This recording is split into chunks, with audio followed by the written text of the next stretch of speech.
আসসালামু আলাইকুম। আপনারা সবাই আশা করি ভালো আছেন। আজকে আপনাদের সামনে আমি এমন একটি প্রয়োজনীয় ঔষধ নিয়ে কথা বলবো, সেটা সবারই জানার দরকার। সেটা হচ্ছে তীব্র গরম পড়ছে। এখন আমরা মোটামুটি সবাই ওরসালাইন খাবো বা ওরসালাইন খাই। ঘেমে গেলে মানুষ ওরসালাইন খায়, কৃষকেরা মাঠে গেলে ওরসালাইন খায়, এবং বাচ্চাদের যখন ডায়রিয়া হয় বা পাতলা পায়খানা হয় সেখন ওরসালাইন দেওয়া হয়। ওরসালাইন মোটামুটি আমরা সবাই জানি যে কীভাবে খেতে হয়, কিন্তু বেশিরভাগ ক্ষেত্রে ভুলভাবে এটা বানানো হয়, তৈরি করা হয় ভুলভাবে। কীভাবে ভুলভাবে তৈরি করা হয়? আমরা যে ওরসালাইনটা দেখতেছি, এই যে ওরসালাইন, এই ওরসালাইন হচ্ছে বানানোর নিয়ম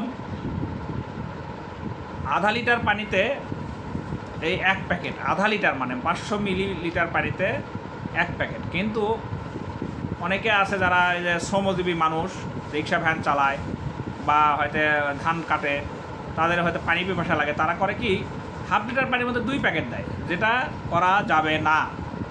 হাফ লিটার পানিতে 2টা প্যাকেট দেওয়া যাবে না, 1 লিটার পানিতে 2টা প্যাকেট দিতে হবে, এবং প্রতিবার বানানোর সময় হাফ লিটার পানিতে একটা প্যাকেট করেই বানাতে হবে। এটাই হচ্ছে নিয়ম। এখন অনেক সময় দেখা গেছে বাচ্চা ডায়রিয়া হয়েছে, বাচ্চার মায়ের বলছি, বাচ্চার মা বলতেছে, ও ভাই ও তো বেশি খাইতে পারে না, ওই ওরসালাইনের অর্ধেক 1 পোয়া পানিতে গুলছি। কিন্তু এটাও করা যাবে না, আদেশের পানিতেই গুলতে হবে। বাচ্চা যেটুকু খাইতে পারে খাবে, না হলে অন্য পরিবারের অন্য কেউ খাবে, না হলে 6 ঘন্টা পরে ফেলে দিতে হবে। ওরসালাইন কখনো অর্ধেক, 4 ভাগের 1 ভাগ অথবা 2টা ওরসালাইন হাফ লিটার পানিতে দেওয়া যাবে না। অবশ্যই হাফ লিটার পানিতে একটা ওরসালাইন দিতে হবে।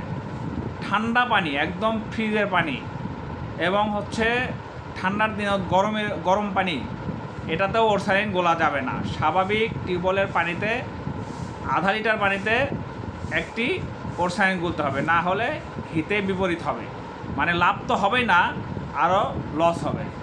তাই সবাইকে বলি সাবধান থাকবেন। হাফ লিটার পানিতে একটি ওরসালাইন দিবেন। ধন্যবাদ। ভালো লাগলে ভিডিওটি শেয়ার করবেন, কমেন্ট করবেন। আসসালামু আলাইকুম, আল্লাহ হাফেজ।